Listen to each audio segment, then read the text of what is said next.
Side खबरों के लिए सब्सक्राइब करें फ्लेम मीडिया और उसके बाद बेल आइकन को प्रेस करें ताकि सबसे पहले आपको मिले एक्सक्लूसिव खबरें।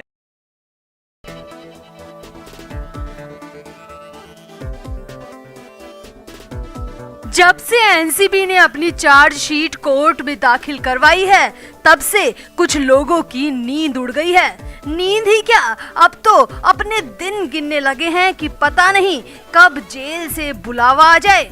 तो सुशांत सिंह राजपूत जैसे मल्टी टैलेंटेड और गोल्डन हार्ट इंसान के साथ गलत करने वालों के अब बुरे दिन शुरू हो चुके हैं। सीबीआई की जांच तो जब होगी तब होगी, मगर एनसीबी ने जो फंदा कसा है उसने रिया चक्रवर्ती समेत सभी 33 आरोपियों की पेशानी पर बल ला दिया है। और सामने आया है कि 5 मार्च की दोपहर के बाद से ही रिया चक्रवर्ती की हालत बेहद खराब हो गई है। वो इतनी बौखला उठी है कि खुद को ही मारने पर उतारू हो गई है।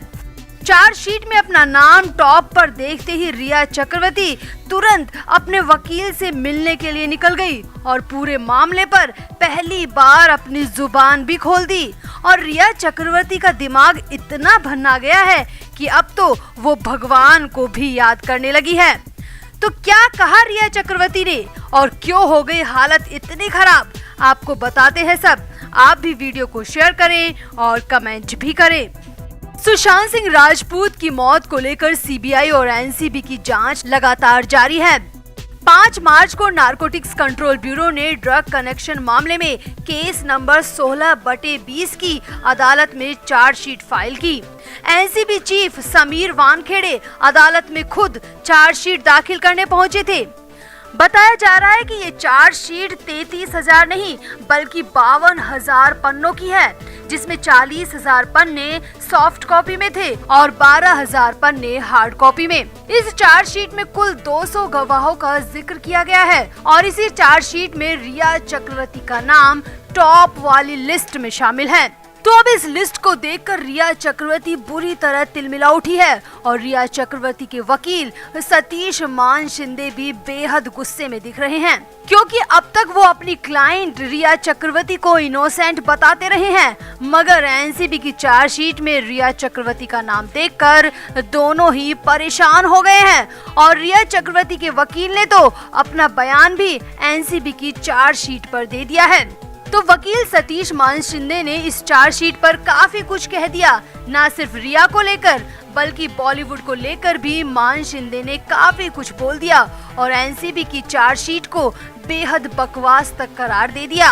तो क्या कहा मान शिंदे ने, आप भी सुनिए। मान शिंदे ने बयान जारी करते हुए कहा, 12,000 पन्नों के चार्ज की उम्मीद हमने भी की थी। एनसीबी ने रिया चक्रवर्ती को किसी न किसी तरह फंसाने के लिए काफी जोर लगाया है। एनसीबी तो रिया चक्रवर्ती के पीछे पड़ गई है और रिया चक्रवर्ती के लिए ही एनसीबी ने ये पूरा खेल रचा है। सतीश मान शिंदे ने आगे कहा, 33 आरोपियों के पास से जितना नशीला पदार्थ बरामद किया गया था वो तो मुंबई पुलिस या फिर एयरपोर्ट कस्टम की एजेंसी द्वारा एक रेड में या जाल में पकड़े जाने वाले पदार्थ के सामने कुछ भी नहीं है। मतलब सतीश मान शिंदे का साफ साफ कहना है कि एनसीबी ने बस रिया चक्रवर्ती को फंसाने के लिए ये सब कुछ किया है। आगे सुनिए सतीश मान शिंदे ने क्या कहा। तो मान शिंदे बोले, पूरी की पूरी एनसीबी बॉलीवुड के ड्रग एंगल का खुलासा करने में लगी हुई थी। जितने भी जाने माने चेहरों को पूछताछ के लिए चक्कर लगाए गए, उनके खिलाफ मुश्किल से ही कोई सबूत मिले हैं। ऐसे में मैं सोच रहा हूँ कि आखिर ऐसा क्यों? या तो जो इल्जाम लगाए गए हैं वो झूठे हैं या फिर भगवान ही जाने कि सच क्या है। मतलब यहाँ पर रिया चक्रवर्ती और उनके वकील को कहीं ना कहीं भगवान की याद आ ही गई। सतीश मान शिंदे ने आगे कहा, चार्जशीट एक नम पलीता है जो सुप्रीम कोर्ट की तूफान सिंह जजमेंट के बाद भी बेवजह के साक्ष्य और एनडीपीएस एक्ट के सेक्शन 67 के तहत रिकॉर्ड की गई स्टेटमेंट की नींव पर खड़ा है। यानी कि यहाँ पर मान शिंदे ने एनसीबी की चार्जशीट को पूरी तरह बेकार और बकवास करार दिया है। आगे देखिए रिया चक्रवर्ती के वकील ने क्या कहा।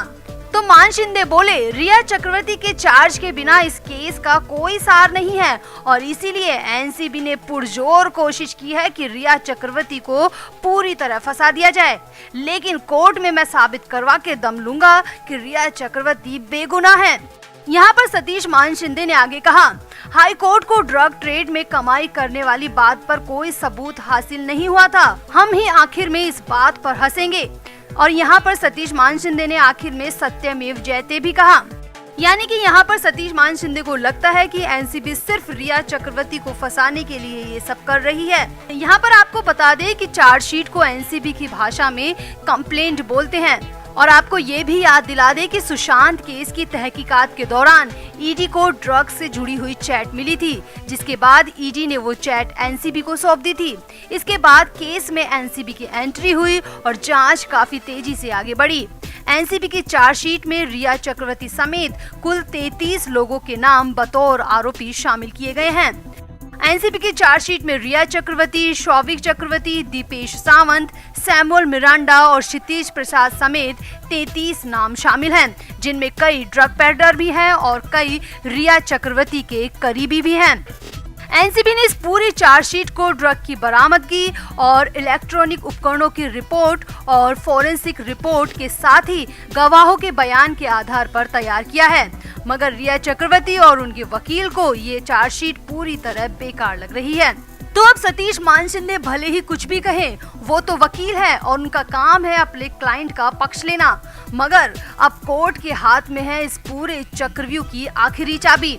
अब कोर्ट ही फैसला करेगा कि रिया चक्रवर्ती ने सुशांत के साथ क्या क्या गुनाह किए हैं और ड्रग के दलदल में सुशांत को फंसाकर कैसे सुशांत के खिलाफ साजिश रची, ये अब कोर्ट ही तय करेगा। अब ये ना तो रिया चक्रवर्ती तय कर सकती है, ना ही सतीश मान शिंदे। अब कोर्ट ही आखिरी फैसला सुनाएगा। तो मान लीजिए, यकीन कर लीजिए कि आरोपियों का काउंटडाउन शुरू हो चुका है। कानून की प्रोसेस भले ही लंबी और धीमी है, मगर कानून की चोट बहुत जोर से लगती है।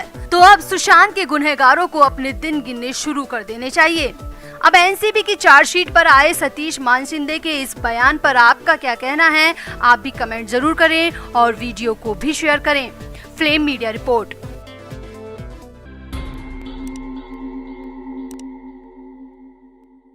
अब ये ना तो रिया चक्रवर्ती तय कर सकती है, ना ही सतीश मान शिंदे। अब कोर्ट ही आखिरी फैसला सुनाएगा। तो मान लीजिए, यकीन कर लीजिए कि आरोपियों का काउंटडाउन शुरू हो चुका है। कानून की प्रोसेस भले ही लंबी और धीमी है, मगर कानून की चोट बहुत जोर से लगती है। तो अब सुशांत के गुनहगारों को अपने दिन गिनने शुरू कर देने चाहिए। अब एनसीबी की चार्जशीट पर आए सतीश मान शिंदे के इस बयान पर आपका क्या कहना है? आप भी कमेंट जरूर करें और वीडियो को भी शेयर करें। Flame media report.